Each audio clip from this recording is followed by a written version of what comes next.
हिक पाड़े जी ओताक में अची 2-4 ॼणा पाड़ेसिरी गॾु थिया। सभु उन जी सोच में गुम हुआ ऐं हर हर ओताक जे दर ॾांहुं निहारनि पिया जितां पाड़े जो चङो मुड़ुसु अचिणो हो। उतां अॼोके दौर जे वताए फ़क़ीर जो बि गुज़र थियो ऐं अची ओताक में ठहको कयईं।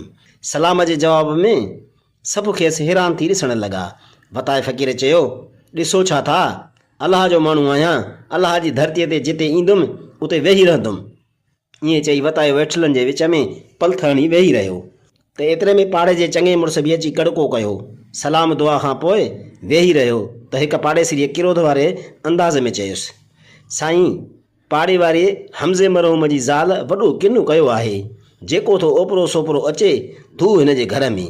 हाणे इन बुराईअ जो असां जे ॿार बचड़नि ते केतिरो न बुरो असरु पवंदो। भरिसां वेठल ॿिए हमराह बि चयो, जॾहिं खां हमज़ा ॾींहं जो खून थी वियो आहे तॾहिं खां उन माईअ मां उन जे धीअरुनि सुधो ॼणो रसो खुली वियो आहे।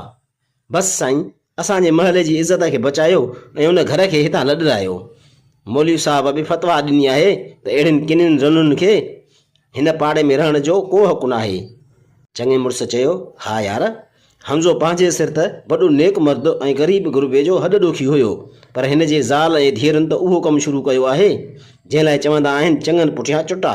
मां यूसी चेयरमैन सां ॻाल्हाए सुभाणे थो इन्हनि माइनि खे लॾरायां।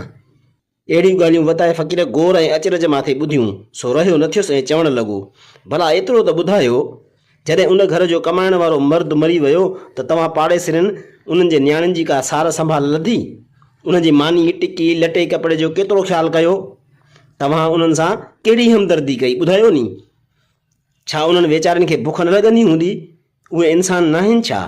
रही ॻाल्हि मुला जे फतवा वारी, अड़े उन मुला खे मूं वटि त वठी अचो त बिभो त फाड़ियांसि, ॾिसो त पेट मां केतिरो थो हराम निकिरेसि। तव्हांजो उन मुला खे खाराए खाराए पाॾो बणायो आहे, सो तव्हांखे अहिड़ो ॾसु छो ॾींदो त मुंहिंजो सणभो टुकुर वञी उन्हनि मिसकिन औरतुनि खे ॾियो। मुंहिंजो वसु पुॼे त तव्हां जहिड़नि ग़ैरती पुटनि खे ॿेड़ीअ में विहारे समुंड में लाहे सोराख़ करे छॾियां। ईअं चई वताए ॿाहिरि वञणु लॻो ऐं वेंदे वेंदे वेठलनि खे ॿुॾण जहिड़ो कंदो वियो।